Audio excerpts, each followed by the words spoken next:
Good evening and welcome to a special self-care edition of the show. We've never done this before, so you're helping us to break new ground.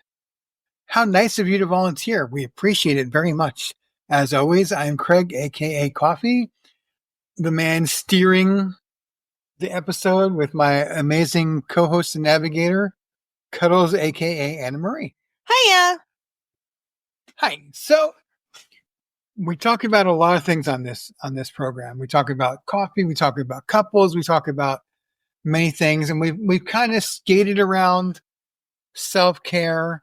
We have a little bit, a little figure skating here and there. You know, we touched on aspects of it, but we haven't really dug down into the meat and potatoes of it, if you will. I thought that was a cup of coffee. It is a cup of coffee. Why are you calling it meat and potatoes? Oh, she's got jokes. I have to. All right. This has been the week from, well, let's just say a place no one ever likes to go. And here's one thing that I've noticed about coffee. When I am stressed out, anxious, okay, let's just put it bluntly, freaking out. A nervous wreck, a bundle of nerves. He gets into this mode where he feels like he's got to fix it. And that doesn't really work. It just, I don't know if it makes the anxiety increase or the stress increase, but for the two of us, I don't even think coffee could fix it. I mean, a cup of coffee, not coffee. Right. Not to be confused with coffee. Right. We touched on that a little bit a few episodes ago. Now, shame on me because I don't have at my fingertips the episode where we talked about it. But we talked about a little bit where not every problem is a nail and not every solution is a hammer or something. Was sort of looking for when you don't directly quote something, you what is paraphrase? Thank you. I'm paraphrasing myself. Easy for me to say. Now I think I've gotten better about it where I'm not like all up in your grill, yo, saying, "Come on, talk to me, let me fix this." Here, why don't you take a sip of coffee because we don't need to be up in anybody's grill unless you're at a barbecue. And if you're at a barbecue, step on up to the grill. I'll take a hamburger, please. Anyway, I really got to remember not to crack jokes when he is literally drinking coffee because it's going to make a mess in the studio. And I don't think the cleaners come this week. Did they come last week? No, they're slacking. I don't think we've paid them. That could be a problem. Brianna, if you're listening, get on that. Oh, that's not nice. She's far away. She can't do anything about it. I'm safe. For now. Great. I'm going to get a phone call. Thanks. How does that affect my life? Because I'm going to hand you the phone. I feel no anxiety over her calling you. I'm going to hand you the phone and then you're going to deal with it. Okay. Back to business. I saw that. Okay. So here's what I was thinking. And maybe this is something that you do, not you, Coffee, but you, the listener. And maybe it's something you never tried before and you might want to give it a go. So I know a lot of people say, oh, you've had a bad day, relax in the bath, take a bubble bath. But, not to knock bubble baths, and they're great and all that, but somehow I just don't know that it would work to make anybody feel less stressed or less anxious. It just seems to me that you'd be a whole lot cleaner, but the anxiety and stress would still be there. See, now I have to interject. Unless you shower first, I don't understand the point of sitting in a bathtub because you're sitting in your own ick, your own filth. And now that would make me even more anxious worrying about what's in the water with me. Then you would love to live in Japan because in Japan, you don't get into the bath until you've had a shower. Thank you. I'm awful. Let's normalize that. Okay, so apparently now we're going to follow a Japanese custom. So now I'm going to have to remodel the bathrooms. I'll take your checkbook, please. Okay. Thank you. Okay. I think we've mentioned a show or two that we go off on these tangents and side streets and highways and byways, and eventually we find the on-ramp and get right back on the road we were traveling on. So here's what I was thinking. One thing that you could do with your husband, your wife, your partner is do a mindful check-in. Okay, here's what that means. Every day, you take 5 to 10 minutes just to check in with each other. Now, I don't mean, how do you feel? I'm fine. How do you feel? Because let's face it, if you ask somebody how they are, chances are they're not really going to tell you how they are because they just don't want to get into a long conversation. So here's what I suggest. I'm going to borrow coffee here since he's right next to me. So you need to look at me because it's always better to talk to somebody by looking them in the eye. You're so cute. Okay. So what I mean is, Craig, I need to know how you are really feeling today. I'm feeling well. I'm good. No stress, no anxiety, nothing that you're worried about, pondering. Not at the moment, no. Cool. That's great. So see how I asked him, but then I didn't judge him. I just truly listened, hit him with a little follow-up, but I made sure that I was really listening. I wasn't fiddling with anything. I wasn't going over bills. I wasn't flipping through a book. I wasn't on my phone. Let's talk phones. Here's another great one. It's called the no phone zone. And here's what that means.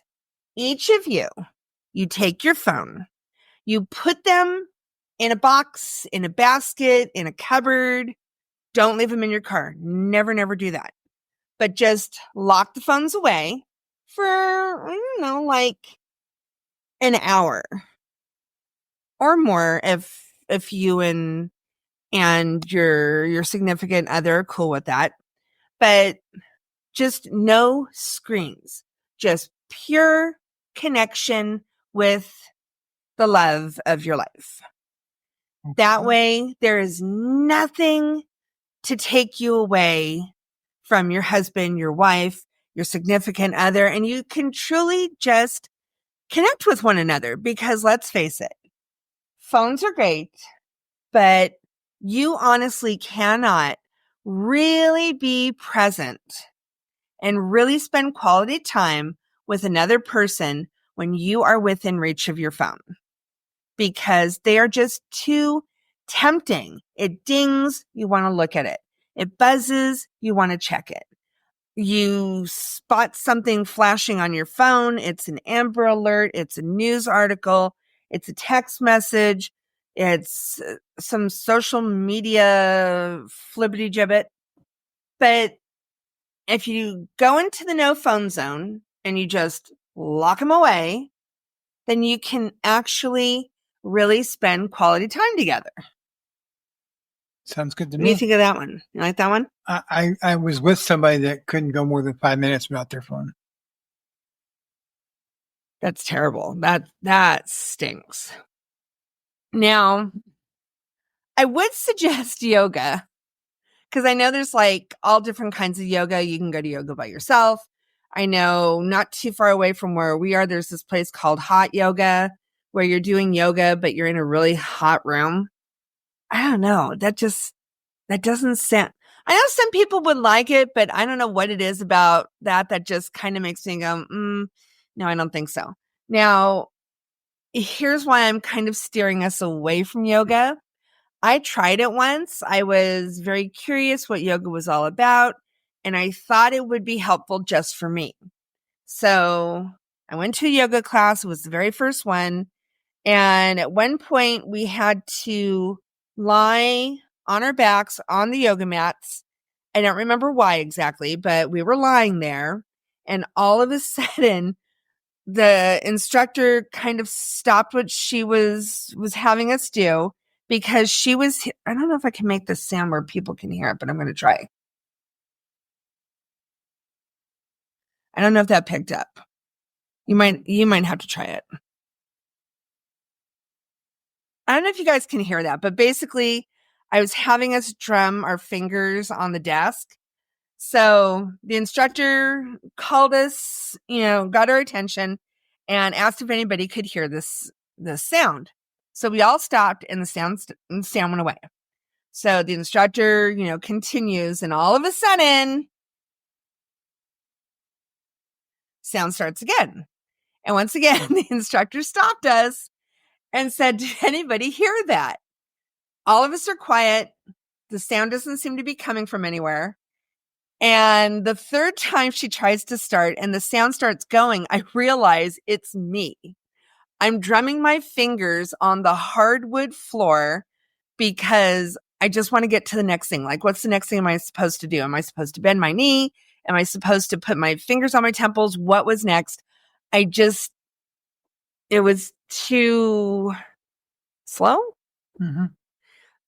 It was too something, and it just made me even more tense than I already was. So I ended up having to, refund the class. It didn't work for me. So I'm a little hesitant to say, ooh, couples yoga would be great.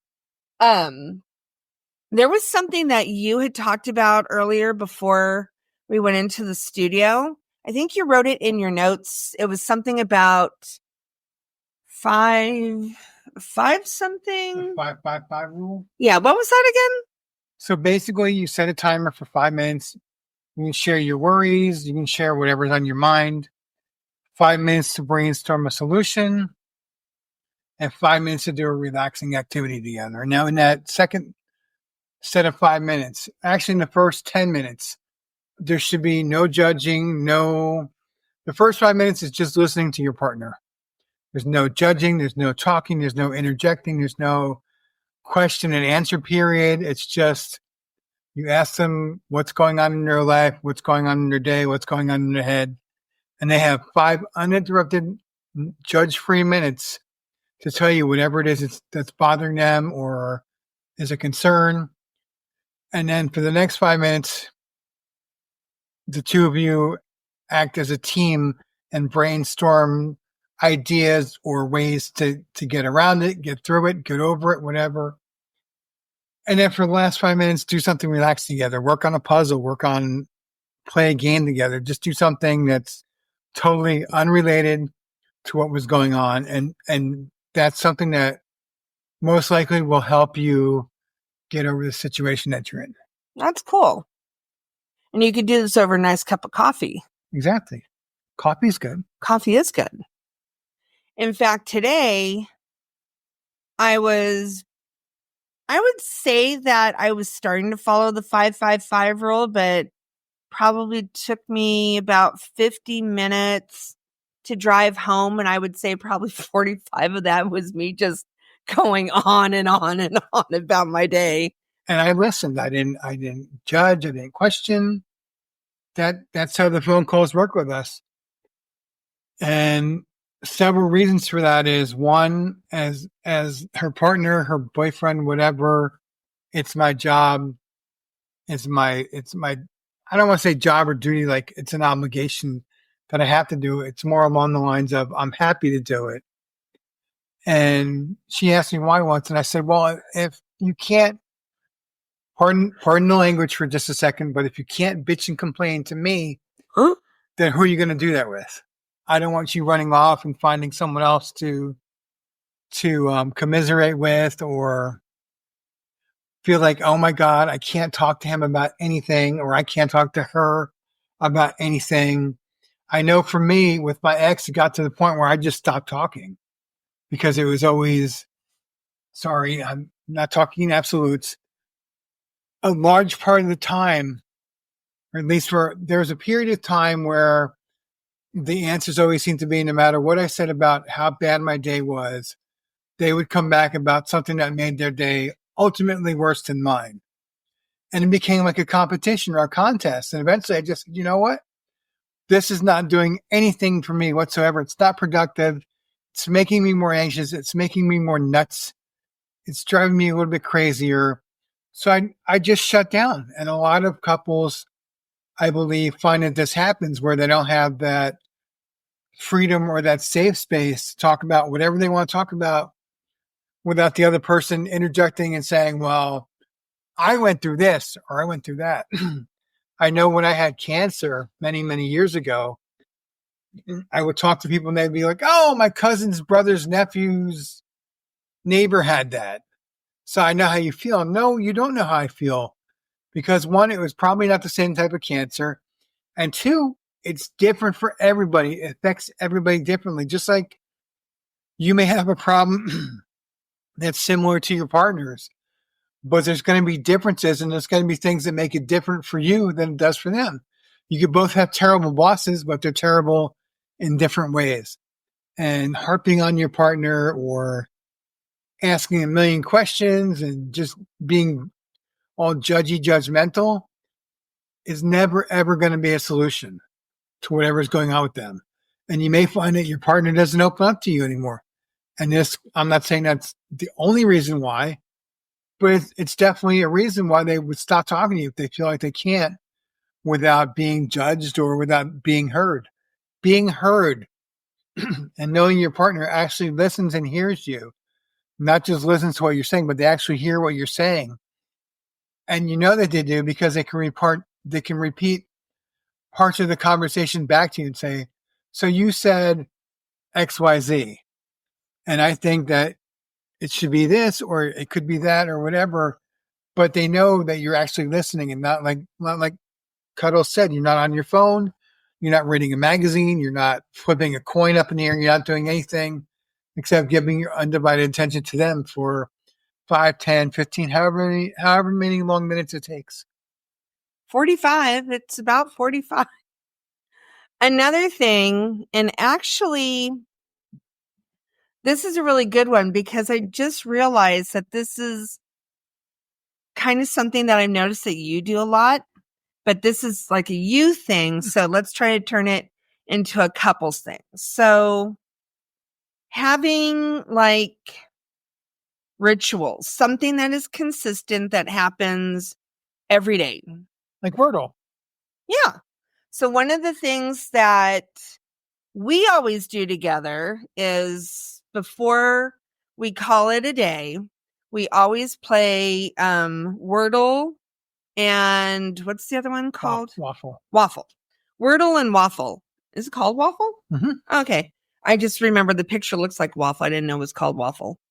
So we always play those two games before we call it a night. Now, every once in a while, I kind of conk out and realize that we haven't taken care of it, but we get it figured out. So that's something that we always do every night. It's kind of a nice little end of the day just before my head hits the pillow and I'm gone for the night. Excuse me. But that's like an end of the day. So maybe like a morning thing could be, well, you're more of an evening coffee person than a morning coffee person. I used to have my first cup around 10. Okay, but by then I'm at work. So maybe my morning ritual is getting you ready for work. That's true. That's the start of my day. That's true. And our dog's morning ritual is... Oh my God, let me out. No, it's more like, let's get her out of here. My dog doesn't even like acknowledge that I'm leaving. It's like, okay, she's in the car, she's gone, whatever. But when I get home, this dog like goes flying out the door. And one of these days, he's going to launch Coffee right out the stairs. I know that's going to happen. I'm just going to see this dog running and Coffee flying through the air, holding on to the leash. He pulls me toward the car because he can't get to the car. When you get home at night, he hears her pull into the driveway. So he either hears it like outside or he'll hear it because we're on the phone and we don't hang up until you're in the driveway. So he'll either hear you actually in the driveway or he recognizes the sound your car makes when you put it in park and shut it off, and he's like bolting toward the door. Let's go. She's home. She's home. Let's go. Let's go. Let's go. And he jumps high enough to reach the bottom of our screen door, like the bottom of the window pane. He jumps high enough to clear that. So I'm afraid one of these days he's just say, "Forget you." He's going to jump through the screen and take off because he can easily clear the door if he really wanted to. Oh yeah. Yeah, this dog is Park Gazelle. But there we go on our little side road tangent. But, starting the day like having breakfast together or having, a cup of coffee together or having walking the dog at night or in the afternoon or whenever. It's just about being consistent and something that keeps you and your loved one grounded. And of course, if you can get the phone part out of the way, that's even better. Right. And you don't have to do what other couples are doing. Do something that's, I'm not saying that you can't copy other people. Do something that's unique to you. I'm sure there are other couples that do the waffling, the whirling. Well, when when it's time for Cuddles to get ready to go to bed, I will always say waffle wordle. Oh yeah, we had to do that. Sometimes we'll do it in bed. Sometimes we'll do it on the couch, whatever. But it's always like, it's just, that's the end of our day or the end of her day because I'm usually up for an hour or two after she's in bed. And my evening ritual it's not technically a Bible study. It's more like I will read whatever the daily verse is. And there's a little booklet that churches hand out. You can have delivered to your house. There's also an app called Our Daily Bread. And it's 2 verses or 2 different parts, one Old Testament, one New Testament. And there's some reflection in there. I can't think of the word now. It's like a daily devotional, and that's how I end my day. I read, I shower, and I hit the bed. And that's my routine. And if I miss any of those steps, then I get out of bed. Well, not missing the shower, but if I don't read, or the other end of my day ritual is sending an email to Cuddles. I've got to do that because there are times when I didn't do it or I thought I did it, and now I'm laying in bed saying, "Oh God, I got to do it." Sometimes I'll do it from my phone. Sometimes I'll get up and come out to the computer and do it. But it's so ingrained in me that that's my thing. I've got to do that, and that's just something that I don't know if it keeps me grounded or not, but it certainly puts my mind in the right place because it takes my focus off of anything that may be bothering me, and I can channel that energy into something else. Now, I just realized that somebody might misunderstand and think that I'm saying that as a couple, we're both stressed out or anxious together at the same time. And that's not necessarily so. So I think I've mentioned, maybe I haven't mentioned that I'm a second grade teacher. I don't think I've mentioned that before. We've talked about it, but I do most of my stressing out and anxiousness while you're at work. I've noticed that. But I can't remember if we've ever mentioned that I'm a second grade teacher. I know we mentioned that you're a teacher. Or maybe I mentioned that at the beginning of this. I have no idea. But I do remember saying that this week has just, it's been a day. So, I mentioned earlier that sometimes coffee has mentioned this, I don't want to try to fix it, or do you need me to fix it? Right. So let's suppose that you have a loved one who is anxious and you're just trying to figure out what to do to try to help. Not fix it, just help. So one thing is make an offer. Don't fix it, just make an offer. So say something like, do you need advice or do you just need me to listen? And I think when we first met, you were more trying to figure out how to fix things. We were we weren't really in our rhythm yet. Right. So we were still kind of new and kind of dancing around sensitive issues and whatnot.